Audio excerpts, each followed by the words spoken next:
All right, guys, it's time for my manga reading log. So here's what I read in the month of August. Do You Like Big Girls Volume 1. And that's it. We're done. See you guys next month. I know you guys don't like these manga reading logs, so I figured I'd make it short. See you guys. Alright guys, so that intro was a joke, but I wasn't lying. I did only read one volume of manga in August. That manga being Do You Like Big Girls Volume 1. So in order to make up for that, I am going to talk about it, but I'm going to read a few more volumes of it. But in order to make up for that, I wanted to make this video here where I'm going to try to read as much manga as I can. And we're going to do it in increments of an hour. I'm going to try to read for an hour. If I'm kind of tired by that point, I'm going to stop the video. But if I can keep going, I'm going to try to go for an additional other hour. And we're just going to keep going like that. I think my limit is probably going to be 4 hours. Right now, it's about to be 6 a.m. in the morning. So I'm going to go till 7 and we'll see how I'm doing at that point.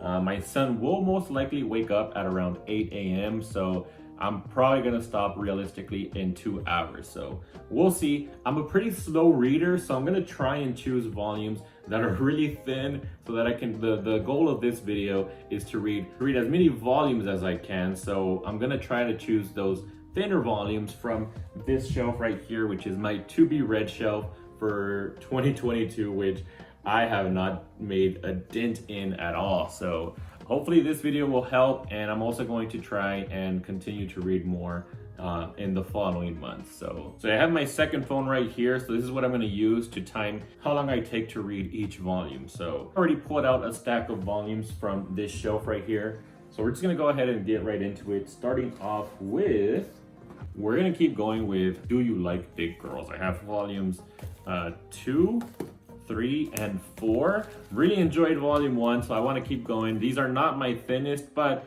it didn't take me too long to read volume 1, so I think I can get through these fairly quickly. So let's go ahead and get started. I'm going to see you guys here once I'm done, and I'll let you know how long it took me to read these 3 volumes right here. Alright guys, so I just finished volume 2, and this volume alone took me 27 minutes and 10 seconds to read, which, yeah, that took me quite a long time. If I continue reading volume 3 and 4, we're gonna get through the first hour with only having read 3 volumes. So that's not too much. So I'm gonna pause this and we're gonna move into some other volumes that are a little bit shorter.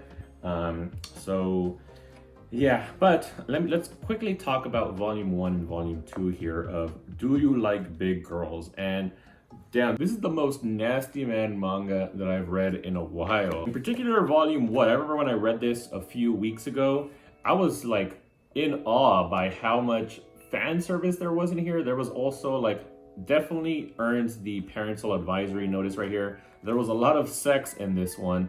By the end of volume 1, the main character, which his name was Sota. Yeah, Sota. By the end of the first volume, he's pretty much slept with the entirety of the volleyball team, which the story pretty much follows Sota. He was kind of roped into by his big sister into becoming the director for the girls' volleyball team.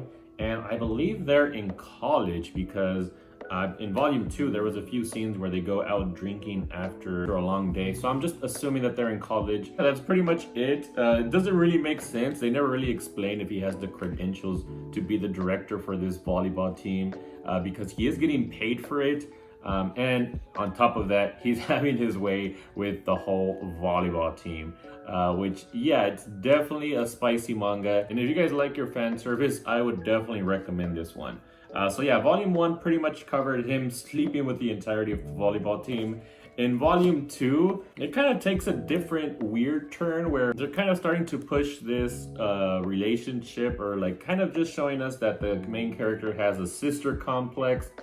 And I'm not a big fan of that storyline, so I'm hoping they don't focus too much on that in the future volumes. But Other than that, every chapter is just kind of episodic, just have kind of random things going on with the volleyball team, but very enjoyable. I think in each chapter I pretty much found something to be pretty funny. Actually, it's actually a very funny manga, especially that one chapter where one of the girls loses her locket and they're all wondering what was in there. They're curious about what picture and what it is that she's all melancholic about, and it turns out that it's just a dick pic because she is probably the most perverted one out of the bunch. So yeah, very funny stuff. I am really enjoying my time with it. I would love to continue reading it, but like I said, the goal is to read as much manga as I can, and one volume taking me 27 minutes. Yeah, these are not as quick reads as I thought, but they are very fun. While I'm reading them, I do get through them. It seems like I'm getting through them very fast. I'm not bored at all. So that's always good when you're reading manga. But we're gonna switch it up, and I'm gonna try to go into another manga that's a little shorter. These are probably my thinnest volumes that I own, and they are the maid I hired recently is very mysterious. So yeah, really thin. We'll see how long it takes me to get through these. So I'm gonna start the timer, and I'll see you guys here in a bit. So volume 1 of this one took me about 17 minutes to read. I've now been reading for around 44 minutes. And yeah, this one was a bit repetitive for me. I don't know if I'm enjoying it all that much. It has a bunch of chapters, by the way. It has 13 chapters in one volume.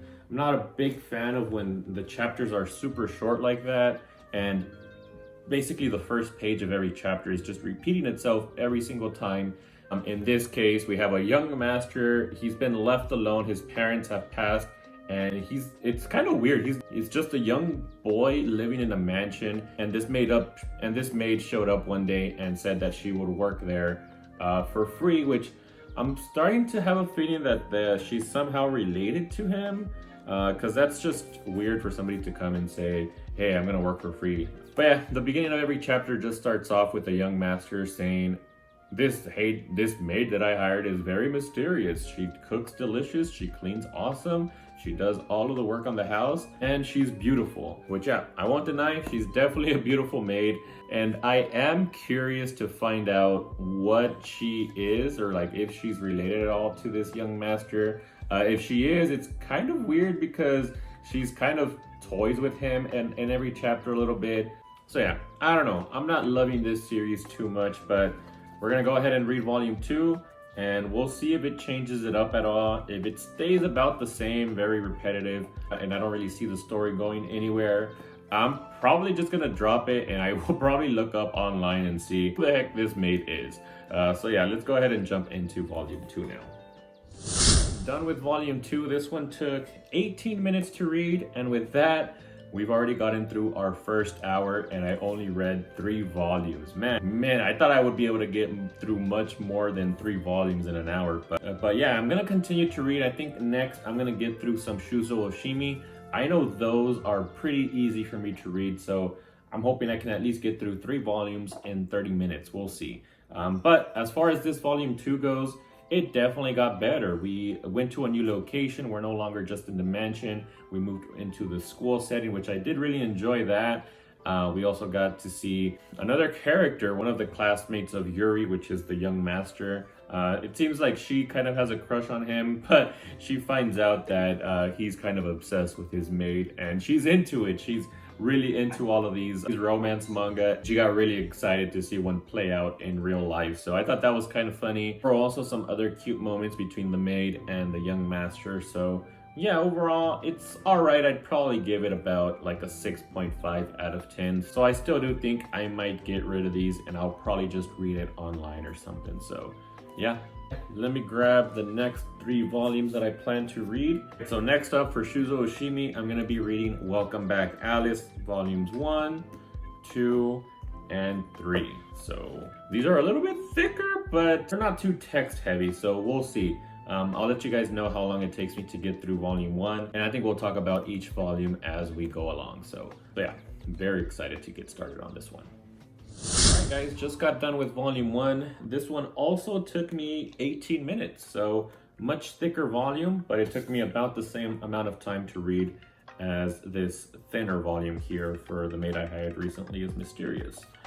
So yeah, that's just usually with Shuzo Oshimi, they're just really quick reads. But yeah, welcome back, Alice, volume 1. We got 3 characters that we're following. We have Kei, who's on the front cover here. Got Yo, which is our main character, and Mitani. Mitani was her name? Yes, Mitani.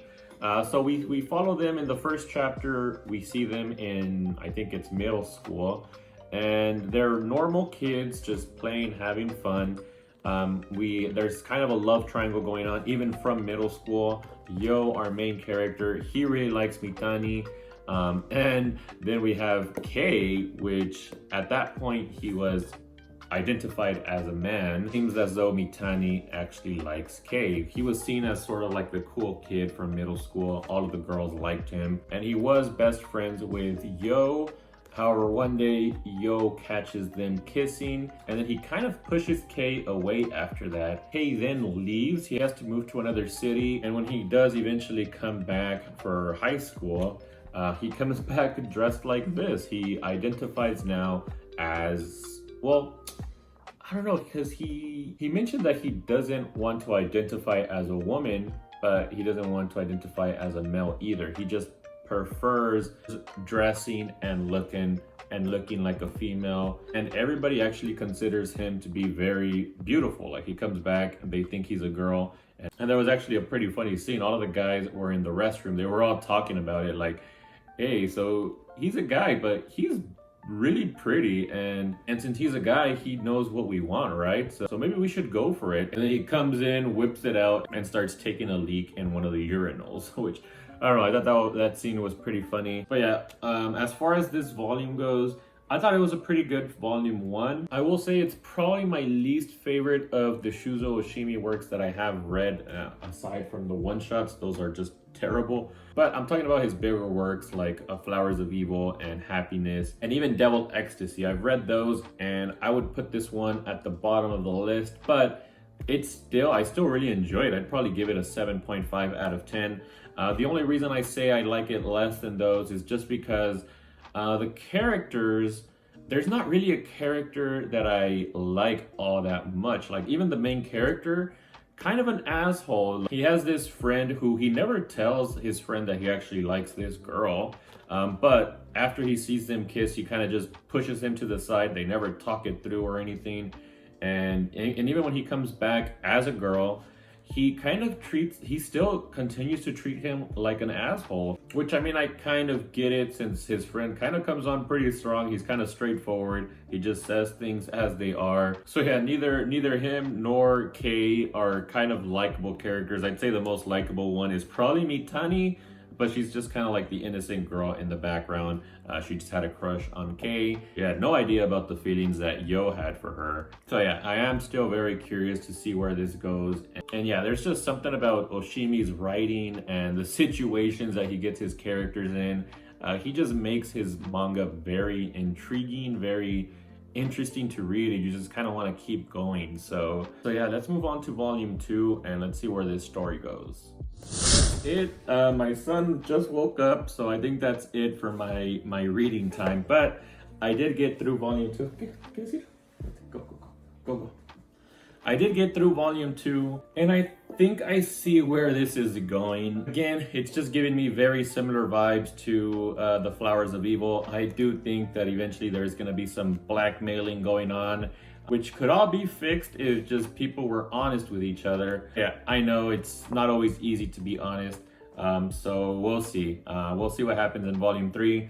I'll try to read it later, but for the purposes of this video, we've read a total of 1 hour and 37 minutes. Volume 2, by the way, took me 16 minutes to read, so a little bit less than volume 1. And overall, we read